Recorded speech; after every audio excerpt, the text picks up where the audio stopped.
Recently RBI ने अपने repo rate और अपनी पॉलिसी रेट को चेंज कर दिया है। 35 बेसिस पॉइंट इन्हें इंक्रीज कर दिया गया है। क्यों किया गया है, क्या इसका मतलब है?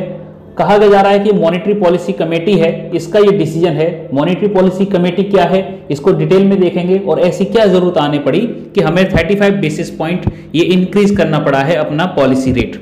शक्तिकांत दास जी का फैसला है, तो गवर्नर साहब का फैसला है। डिटेल में देखेंगे क्या रीजन रहे हैं, क्यों ऐसा काम करना पड़ा है। चलिए वीडियो को शुरू करते हैं। देखिए, सीपीआई इन्फ्लेशन हमारा देखा जाए तो अक्टूबर में लगभग 6.77 रहा था, जो कि बहुत ज्यादा है।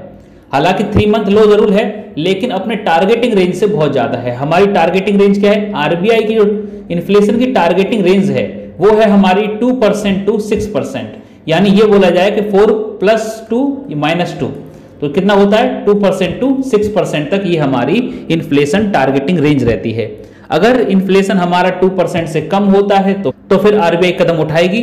अगर इससे ज्यादा जाता है, 6% से ज्यादा जाता है, तो हमें कदम उठाने पड़ेंगे। लगातार हम ये देखते आ रहे हैं, 1 साल हो गया है, 6% से ज्यादा ही इन्फ्लेशन चलता जा रहा है और इसे कंट्रोल करने की आरबीआई जितनी कोशिश करता है उतना ही ये कंट्रोल से बाहर चला जाता है। 6.77 अपने आप में ज्यादा है, देखने में बहुत ज्यादा नहीं लगता है कि सर 6% है तो 6.77 हो गया, पॉइंट का ही तो अंतर हुआ, कुछ खास अंतर तो थोड़ी हुआ। लेकिन हाँ, इसका अंतर बहुत बड़ा होता है जब आप लॉन्ग टर्म में देखते हैं। रिसेंटली चेंजेस चेंज हुई हैं, तो हमारे रेपो रेट चेंज हुआ है। ये आपके सामने अभी करंट का रेट आपके सामने है। पॉलिसी रेट क्या है? 6.25%, यही हमारा रेपो रेट होता है। Standing facility rate, marginal standing facility rate, bank rate and reverse repo rate. Reverse repo rate change नहीं हुआ है, ये 3.35% जस का तस बना हुआ है। सीआरआर और एसएलआर ये हमारे जो है वो ही बने हुए हैं, कोई चेंज नहीं हुआ है। एक्सचेंज रेट हम देखना चाहें तो एक डॉलर अगर खरीदना चाहेंगे तो हमें कितना रुपए देना पड़ेगा? 82.28 रुपीज देना पड़ेगा। अगर यूरो की बात करें तो 86.25 रुपए देना पड़ेगा। तो ये हमारे एक्सचेंज रेट रह जाते हैं।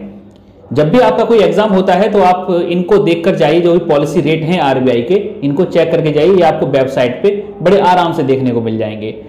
ठीक है, अब बात आती है कि सर ये रेपो रेट होता क्या है? ठीक है, रेपो रेट चेंज तो हो गया, पता चल गया कि कितना चेंज हो गया। कितना चेंज हुआ है? 35 बेसिस पॉइंट। इसका मतलब क्या होता है? 35 बेसिस पॉइंट का मतलब ये हो गया कि 1% में होते हैं 100 बेसिस पॉइंट। अगर 35 बेसिस पॉइंट बढ़ा है तो इसका मतलब हो गया 0.35% रेपो रेट इंक्रीज कर गया है।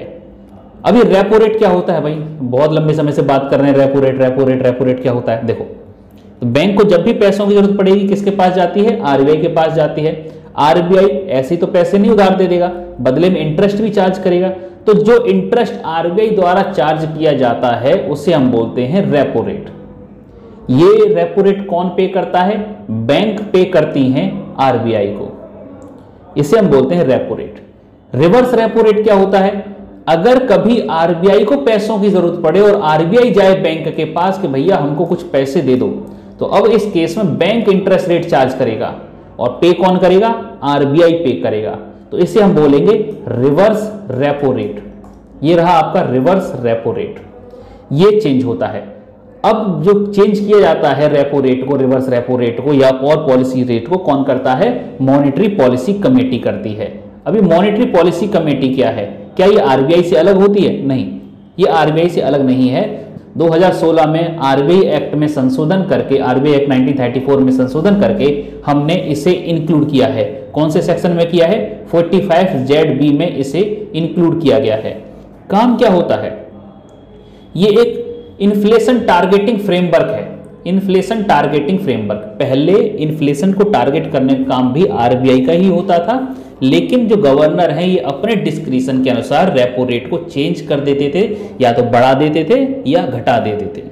लेकिन फिर बाद में 2016 में ये तय हुआ कि जो गवर्नर हैं ये अपनी मर्जी से चेंज नहीं करेंगे, एक पूरी कमेटी बनाई जाएगी, उसकी रिकमेंडेशन के बाद ही चेंज किया जाएगा। तो उसी कमेटी को हम बोलते हैं मॉनेटरी पॉलिसी कमेटी। क्या है बेसिकली? ये इन्फ्लेशन टारगेटिंग फ्रेमवर्क है।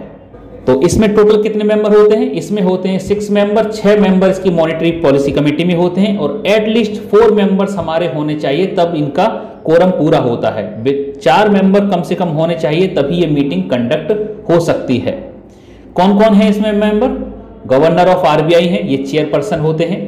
Deputy governor of RBI in charge of monetary policy. One officer of RBI nominated by central board of directors. Professor Ashima Goyal professor हैं। Indira Gandhi institute of development and research members हैं। Professor Jayant R Varma professor हैं Indian institute of management Ahmedabad के IIM के। And doctor Shankar Bhide ये senior advisor हैं national council of applied economics and research Delhi के ये member हैं। तो ये 6 मेंबर्स हैं। मैंने कहा कि कोरम होना चाहिए हमारा एटलीस्ट 4 लोगों का कोरम होना चाहिए। और इनकी मीटिंग कब होगी? इनकी मीटिंग कुछ फिक्स नहीं है, कितने भी नंबर ऑफ टाइम हो सकती है, लेकिन एटलीस्ट 4 बार तो होनी ही चाहिए। पूरी साल में कम से कम 4 बार मीटिंग होनी चाहिए। बाकी आरबीआई अपनी मर्जी के अनुसार 6 बार कराए, 10 बार कराए, 50 बार मीटिंग कराए, करा सकता है। ईच मेंबर, जितने भी मेंबर हैं इन सब का 1 वोट ही गिना जाएगा। इन केस अगर कोई टाई होता है, यानी 3 वोट पक्ष में पड़ते हैं, 3 वोट विपक्ष में पड़ते हैं, तो ऐसे में फैसला कैसे होगा? तो ऐसे में फैसला होगा जिस तरफ गवर्नर का वोट होगा वो पक्ष जीत जाएगा।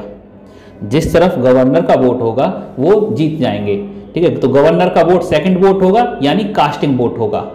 मॉनेटरी पॉलिसी कमेटी कुछ पॉलिसीज को फॉलो करती है जिनको ध्यान में रख के ये काम करते हैं।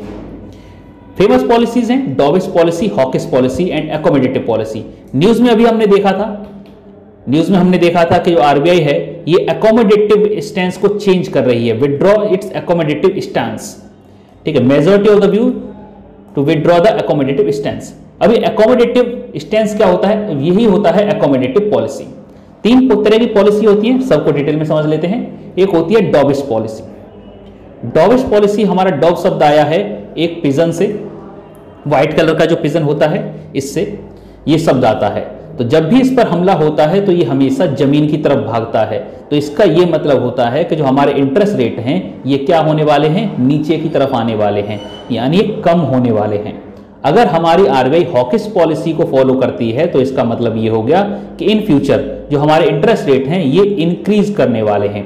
हॉक का मतलब क्या होता है? जो बाज होता है हमारा, ये जब भी शिकार करता है तो शिकार को लेकर हवा की तरफ भागता है, ऊपर की तरफ भागता है। तो इसलिए इस पॉलिसी का नाम पड़ गया है हॉकिस पॉलिसी, यानी in near future interest rate high होने वाले हैं। अकोमोडेटिव पॉलिसी को हम बोलते हैं loose monetary policy, easy monetary policy या अकोमोडेटिव पॉलिसी। इसका मतलब यह है कि जो इंटरेस्ट रेट हैं जो चल रहे हैं वही चलते जाएंगे, कोई खास बदलाव नहीं होने वाला है, यानी इंटरेस्ट रेट पॉलिसी रेट हमारा अनचेंज रहेगा। तो आरबीआई इंक्रीज कर दिया है अपना रेपो रेट। क्यों रेट किया है? क्योंकि हमारे यहाँ इन्फ्लेशन कंट्रोल में नहीं आ रहा है और जीडीपी ग्रोथ रेट को बरकरार रखना है।